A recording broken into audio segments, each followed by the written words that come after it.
receberam penas de até 17 anos de prisão. Boa noite, doutor Ives. Boa noite, Paula. Eu já disse desde o início, em que começou o processo, que eles tinham que ser condenados como baderneiros, mas jamais como golpistas. O voto do ministro Cássio é o voto mais lúcido dos 11 votos dos 11 ministros do Supremo. O que eles disseram, houve deploração de prédio público, tem que ser condenados por isso, mas jamais por golpe de Estado.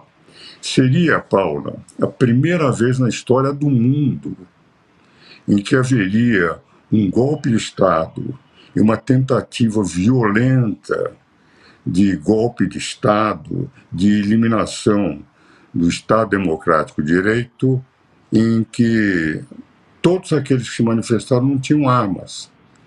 Li apenas que um deles tinha uma faca. Todos os golpes de Estado na história do mundo eram com tanques, com fuzis, com exército.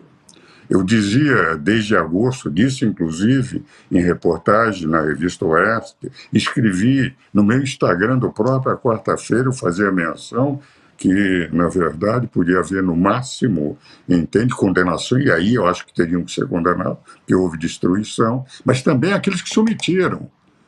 Por que não se averigou? Por que foram todos aqueles vídeos do momento mais urgente, mais importante, afastados? Então, a impressão que eu tenho, o voto do ministro Cássio foi o voto, a meu ver, em que realmente ele, com toda a imparcialidade, depredaram prédios públicos, aqui estiveram, têm que ser condenados, mas condenados por atentado à destruição que cada vez que há, por exemplo, dia 13, no 2013, houve destruição de prédios. O MST e o PT invadiram o Congresso na época do Michel Temer.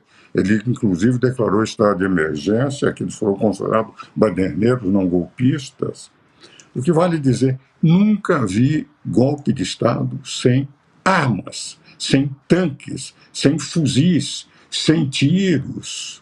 O que vale dizer, eu estaria com o voto do ministro. Essa é a primeira observação do ministro Cássio, respeitando todos os outros. Tenho livros escritos com muito deles, sou muito mais velho do que eles. Quando eu fiz a minha primeira sustentação no Supremo, em 1962, isto é, portanto, há 60 ou 61 anos atrás, 5 dos ministros não tinham sequer nascido, eu encontrei todos os ministros que fizeram a história dessa instituição, que jamais falavam fora dos autos. O ministro Moreira Alves dava conferências, demos juntos, dizia, não falo fora de autos, não dão conferências antes de julgamento dizendo o que é que tinha acontecido. Quer dizer, nós mudamos o perfil, e apesar de todo o respeito e admiração que tenho, que é muito grande pelos ministros supremos, conheço o valor, inclusive, até pelos livros que escrevemos juntos, pelas bancas de doutoramento que participamos, pelas conferências que fizemos, sei perfeitamente do valor, mas discordo dessa linha de jurisprudência constitucional que pode muitas vezes legislar, como estamos fazendo em relação ao aborto, às drogas, ao marco das terras indígenas. Eu acho que isso é função exclusiva do Legislativo, foi assim que foi aprovado na Constituição. Essa é a primeira observação. Ficaria com o voto do ministro Cássio e entendo que teve razão o ministro André Mendonça quando disse que os vídeos teriam que participar, poderia examinar e teria que ver por que, dentro do governo, os responsáveis por apagar aquilo que poderia trazer responsabilidades para eles não foram trazidos aos autos. Primeiro ponto. Segundo ponto, eu fui conselheiro da Ordem da Seccional de São Paulo de 1979 a 1984. Depois presidi o Instituto dos Advogados de São Paulo, 86, e voltei a ser conselheiro em 87 e 88. Foram, portanto, 8 anos de Conselho de Ordem e 2 de presidência do Instituto. Pois bem, na época, nós tínhamos uma comissão de prerrogativas que garantia os advogados no exercício das suas funções.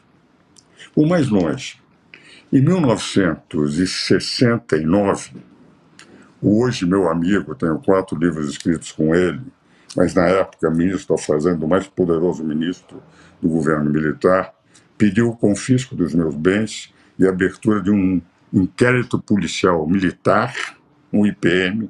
Herzog foi morto no inquérito policial militar, porque entendia que no exercício de profissão e os honorários advocatícios que eu tinha recebido de um cliente meu, só poderiam ser frutos de sonegação.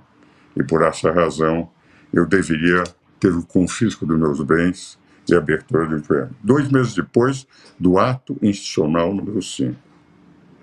Imediatamente a Ordem dos Advogados me garantiu a defesa. Defendi sempre com advogados presentes. Quando começaram a invadir meu escritório, conselheiros da Ordem foram lá para garantir o meu exercício profissional. Ministro Gama, isso foi pedido pelo ministro Delfim, hoje meu amigo, meu baú de ressentimentos não tem fundos, e considero que foi um grande economista. O ministro Gama e Silva, que é o ministro da Justiça, que deveria abrir o inquérito, mandou arquivar, que honorários advocativos considerar que porque está se defendendo alguém que eles consideram sonegador, e eu ganhei depois do processo no Supremo Tribunal Federal, é evidente que não tinha sentido a abertura de um IPM. Estava irritado com o meu cliente, quiseram me atingir, estava defendendo um sucesso até aquele momento. A ordem veio. Quando eu fui conselheiro, e era num período de redemocratização, cada vez que os nossos colegas estavam em dificuldade, a nossa comissão de prerrogativas aqui em São Paulo, nós passávamos a dar garantia aos nossos colegas. Quando nós sentíamos que eles estavam em dificuldades no exercício da profissão, não tomávamos, evidentemente, posição em relação aos clientes dele, mas estávamos sempre juntos, sempre um conselheiro, pelo menos, ao lado para garantir o exercício. Eu cheguei a publicar, pega lá para mim aquele livro, A Importância do Direito de Defesa, está aqui embaixo, aqui nessa prateleira. E eu cheguei a publicar um livro com Marcos da Costa e os antigos conselheiros, aqui, filha, nessa outra porta, nessa na frente, e está em cima, é um amarelo. Esse é o livro que eu publiquei, com diversos conselheiros presidentes do Conselho Federal da Ordem. A importância do direito de defesa e grandes criminalistas do Brasil, sempre defendendo a necessidade da ordem tomar posição. Agora, é evidente que eu respeito muito o Supremo, mas há 3 instituições fundamentais para o exercício o exercício do Poder Judiciário. O Poder Judiciário não existe sozinho. As 3 instituições têm igual importância. O julgador, o que defende e o que ataca. A função do Ministério Público é acusar. Eu sempre quis ser advogado, nunca aceitei qualquer outro cargo, nem político, porque a minha vocação era de professor universitário e de jurista e de advogado, sustentando perante o Supremo e continuo sustentando, apesar de velho, agora só online, pelas minhas dificuldades de viajar, de locomoção. Mas, na verdade, a advocacia, o Ministério Público e a magistratura são 3 instituições de igualdade de condições.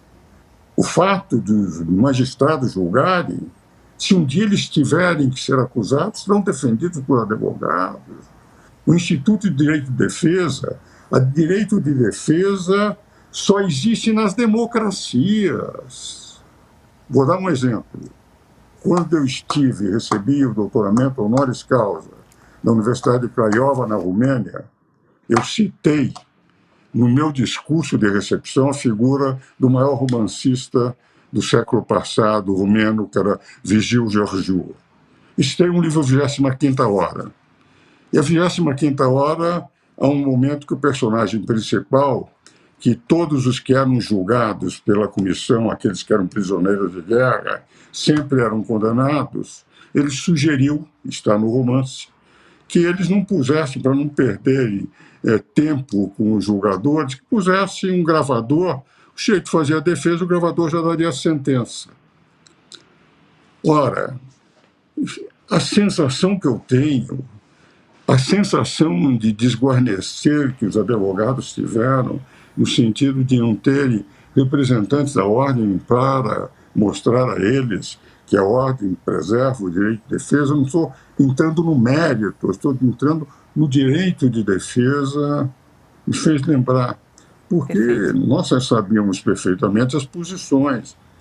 Ministros que já deram conferências, em palestras, em federações de indústrias, mostrando que aquilo foi um golpe de Estado. O que vale Perfeito. dizer, já sabia de antemão a posição. Então, isto é que me parece que nós precisamos nos repensar. Como eu respeito e admiro os ministros da Suprema Corte, mas acho que entrar numa linha em que eles também se consideram poder político, o direito de legislar, o direito de corrigir, e o direito, inclusive, de mudar a Constituição, entende? Porque nós estamos tendo modificações onde está escrito: compete ao Poder Legislativo zelar por sua competência legislativa perante o Poder Judiciário, 49, inciso 11, eles não admitem que o Poder Legislativo zele pela sua competência, porque eles, quem tem que zelar pela competência do Legislativo somos nós, que somos o poder que tem o direito de julgar o direito. Então, como é que vamos interpretar 49, inciso 11, se há um poder que diz que nós somos o poder capaz de legislar, de corrigir rumos do Executivo, de definir os novos rumos do direito, de criar a jurisprudência constitucional, que é uma teoria própria de regimes parlamentares, onde não há uma nítida separação de poderes, como existe nos regimes presidenciais. Então, uma sensação que eu tenho, com toda admiração, e todos sabem que eu não digo isso de boca para fora, porque eu os conheço, escrevi livros, tenho admiração por eles, mas aos 88 anos eu tenho o direito de dizer aquilo que eu sempre defendi há quase 60 anos, professor universitário, há 59 anos, professor universitário de direito, de que se nós não voltarmos a termos uma nítida separação de poderes, se não voltarmos a dar igualdade de importância às três instituições, se não voltarmos a procurar, enfim, perceber que há determinados fatos, por que os vídeos foram apagados, porque houve um golpe de Estado sem arma nenhuma, bagunceiros, baderneiros, têm que ser punidos, mas não como golpistas. Se não houve golpe, e eu dizia isso desde agosto, que não haveria nenhuma possibilidade de golpe no Brasil, e disse isso repetidas vezes. Dizia em declarações, em artigos, na Câmara dos Deputados, no Senado Federal, em audiências públicas, o risco de golpe de Estado dos milhares, como ex-professor da Escola de Comando de Estado-Maior do Exército durante 33 anos, mais de 90% dos generais do Brasil nos últimos 33 anos ouviram minhas aulas de direito constitucional, e eu dizia, conhecendo, sei que jamais romperiam a Constituição, estariam sempre respeitando a Constituição. Se não houve, naquele momento, como é que eles iriam dar um golpe de Estado depois que o presidente Bolsonaro deixou de ser presidente? Era um baderneiro que queriam, enfim, protestar com cidadãos, fizeram quebras, teriam que ser punidos por isso, mas não tinham arma, não deram um tiro, um pequeno punhado de militares acabou. E dizer que houve um violento risco ao Estado democrático de direito, meus caros, estou convencido que se eu estivesse lá, não tenho nenhuma vocação para magistrado, mas eu votaria rigorosamente como votou o ministro Castro. Punir como baderneiros, mas jamais como golpista. Doutor Ives Gandra Martins, muito obrigada pela gentileza de conversar conosco nesta sexta-feira. Um ótimo descanso, muito boa noite.